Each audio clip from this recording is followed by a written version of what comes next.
discussion, talking about the quest for a new minimum wage that fits with the current economic realities. Well, the federal government has approved a pay increase of between 25% and 35%. This for civil servants on the remaining 6 consolidated salary structures. It's a welcome development. Many have lauded this move, especially Nigerian workers. But the Labour Congress is saying that this salary increment still doesn't reflect the harsh economic situation in the country. Although the Edo State government has increased its minimum wage for workers there from 40,000 to 70,000, the Cross River State government has also announced 40,000 as the new minimum wage for the least paid civil servants in the state. They say that the 2024 Workers' Day should be a reminder to the unfulfilled promises of the federal and state governments on improving the poor wages and working conditions of Nigerian workers. Well, that's the position of the organized labor. So let's talk about this, see how far we have come, especially amidst the consultations and dialogues between government and critical stakeholders. Joining us via Zoom now is the former president of the Trade Union Congress, as well as the Petroleum and Natural Gas Senior Staff Association of Nigeria. Comrade Peter Esele, it's good to have you join us on TVC Breakfast Saturday. Welcome. Thank you for having me.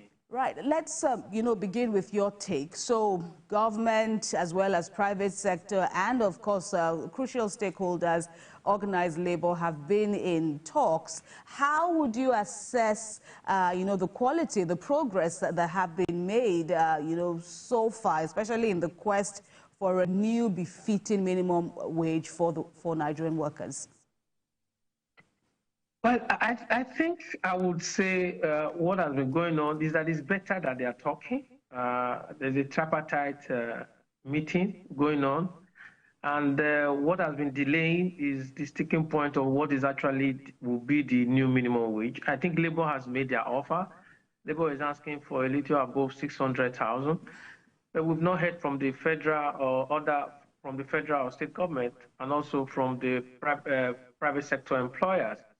So, but the most important thing is that people are talking, and I also heard when you, in your opening statement, you made reference to the fact that Edo, Cross River, Lagos, Enugu, they've all also decided to increase worker salary. But the most important one is that those are not backed by law. The minimum wage expires every 5 years. So the previous one was 30,000 naira. It has expired. So what we are trying to have now is a new minimum wage. And whatever they come up with is my expectation that will be paid by both the federal and the state government. Okay, Comrade Esele, you mentioned earlier about the over 600,000 naira that the living wage that Labour is asking for. But the question on the streets is that feasible?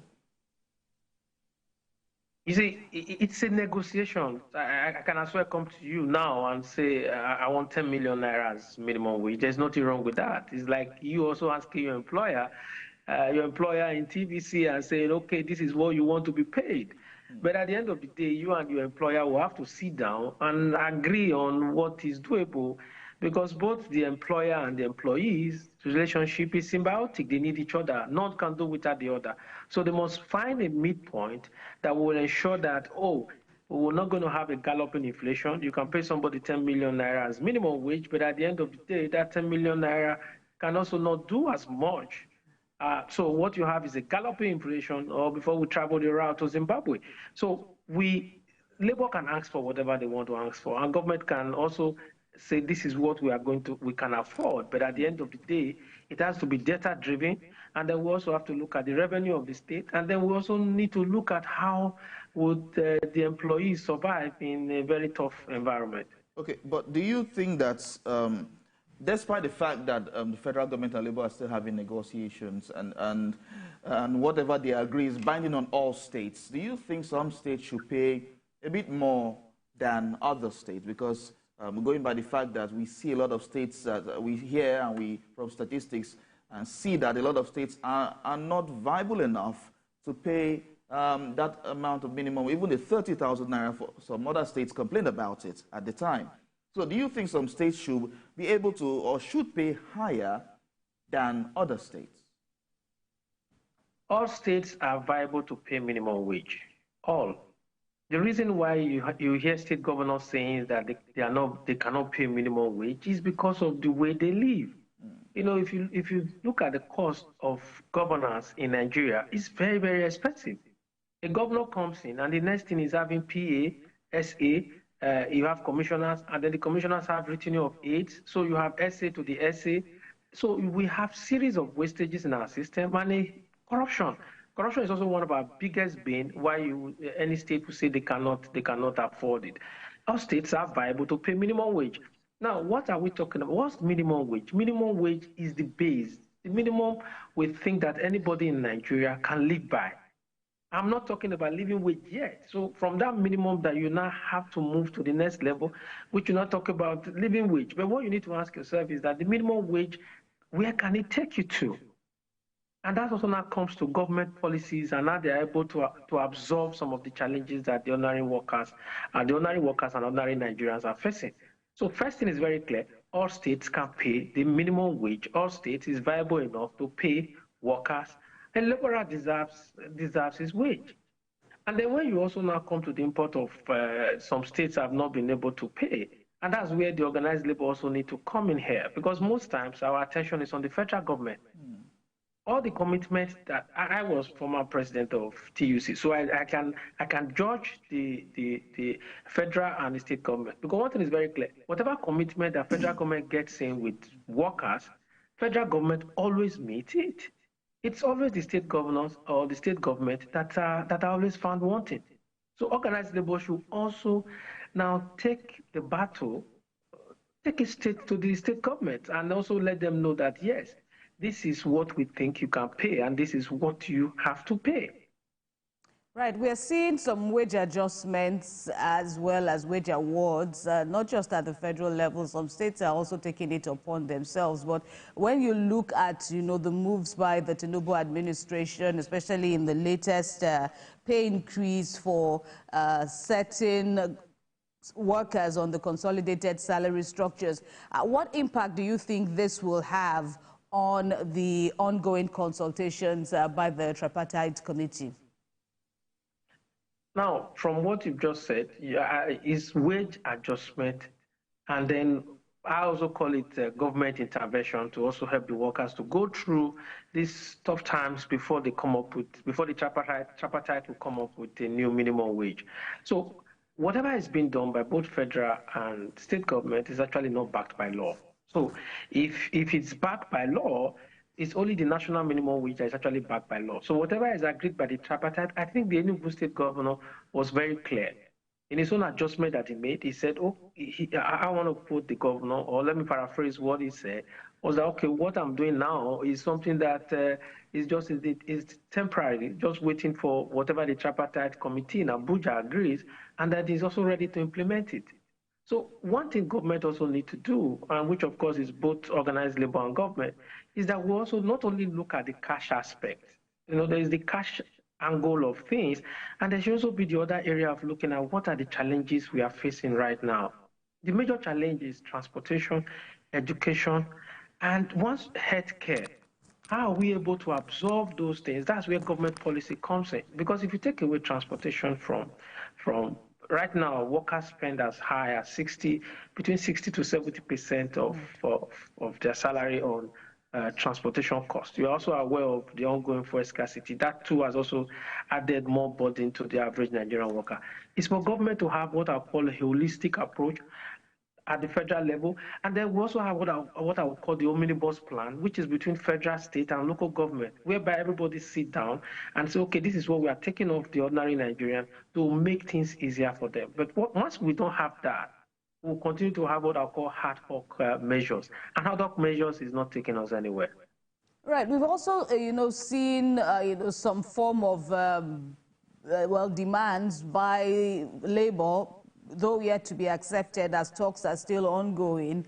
But then we understand that Labour is, asking or demanding for a 2-year review, as against the 5-year that we see that has elapsed. They're also asking for automatic salary adjustment anytime there is increment or inflation exceeds 7.5%. What do you think? Okay, what Labour is trying to do now is to have what I'll call, they want to be data-driven. They are giving baselines. So once you're having these various baselines, which of course is also a welcome development for them to bring before the federal government. But as I said earlier, it's a negotiation. You can make all manner of demands, but we have to come to the table and look at what is workable, what is doable. And it's also very important for both the federal and state government to make sure that Labour is not weakened. Because each time you go into a meeting with both federal and state government, and both Labour leaders come out of that meeting and they are talking and there are no substance to what they are saying, Nigerians will start asking questions. Even the rank and file will start asking questions. So they start losing faith in the leadership. Not through fault of theirs, but it's also dangerous for the federal government or the state government to go ahead to weaken the leadership of both NSC and TUC, which of course sometimes I see by commission or mission is what they are doing right now.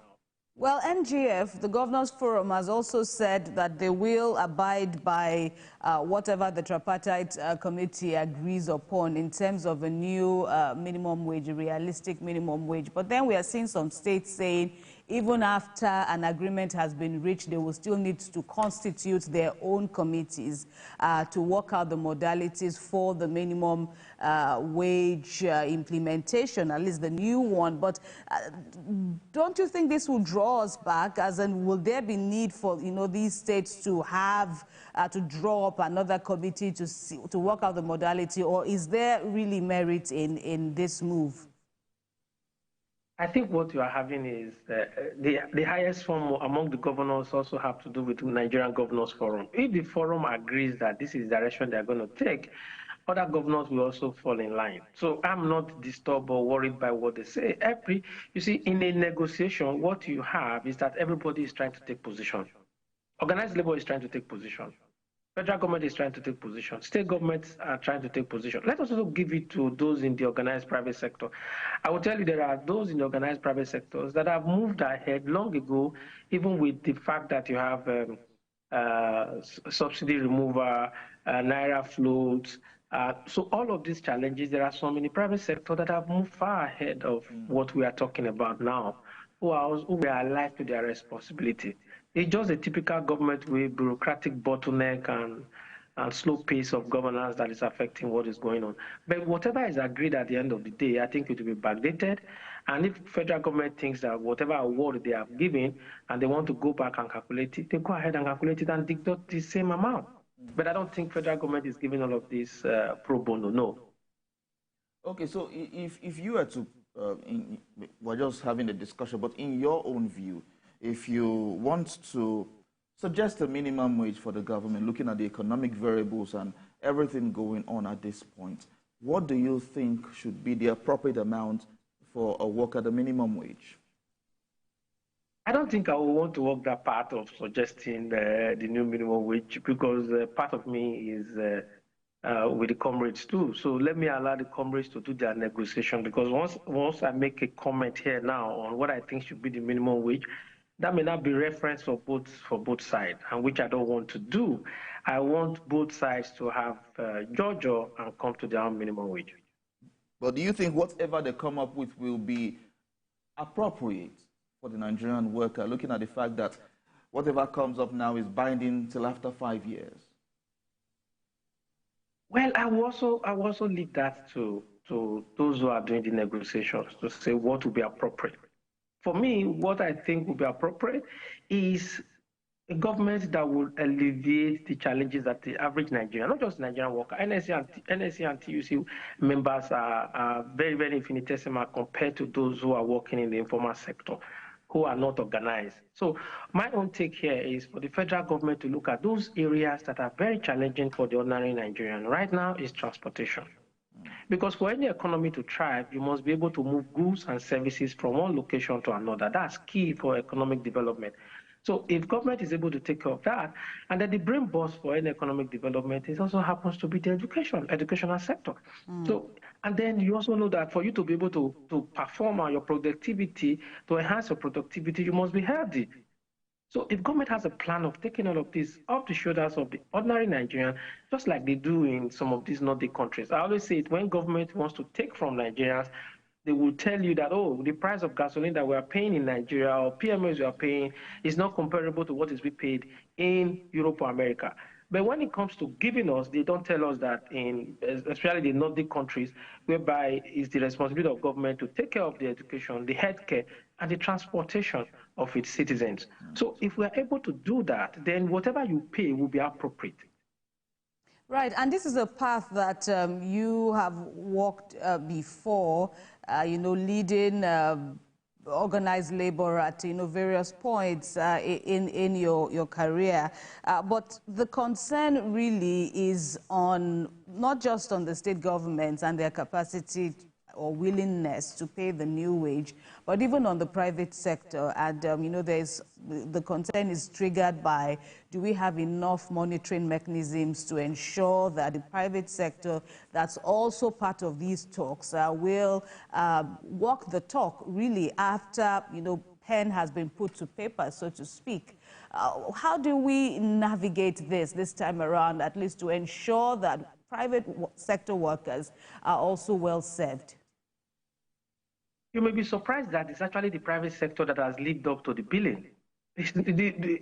When I was Pengassim president, which has to be a lot more in both private and public sector, we don't know what it is to have an agreement and not stick to agreement. It was when I became TVC president that I found out that the most I'm looking for the right word, not to be too acidic in my comment. The most difficult people when it comes to respecting agreement happens to be government. The private sector, you may be surprised that there is no, you may find it, if the private sector may have complied with the last minimum wage up to 80%, if not more than that. You may be surprised that they are the one actually sticking on to the minimum wage. That is also why it's very important to have them in this meeting. I'm happy that they are there. If I take you back to memory lane, we had asked for 57,000 naira when I was TVC president. And then we got the informal sector involved. We got NECA involved. And then when we've come to an agreement of about 25,000 as at that time, it was the informal sector that came up and said, if we go this route, we may lose a lot of members. We may not be able to pay. Why don't we get to a level whereby we can also pay? So at the end, we zero in 18,000 naira minimum wage, and it was $4 a day. 18,000 naira then was equivalent to $120. I don't want to tell you what that is right now. So as at that time, so the informal sector came up and said, oh, this is what it is. And they stick, and they were in the front burner of paying 18,000 naira minimum wage. Lagos State, for example, even before we even announced the 18,000 naira, we agreed on it. The then governor of Lagos State has moved his own to 20,000 naira because his head of service was always in that meeting. So we must look at the private sector. And if you ask me, who do I give those? So I think the private sector have lived up more to the billing than the government that we all elected. But with what everyone is faced with at this time, do you think that the private sector will be able to meet up without some form of sacrifice? Now, let me give you an example. Majority of what government is doing right now, compare that to what the private sector is doing. I can tell you substantially, there are a lot of companies that I know that work 3 times a week. In the private sector, they work 3 times a week. It does not diminish their productivity. So you work 3 times a week from, you come to the office 3 times in a week, then the other 2 days you work from the house. And these are people that are well remunerated.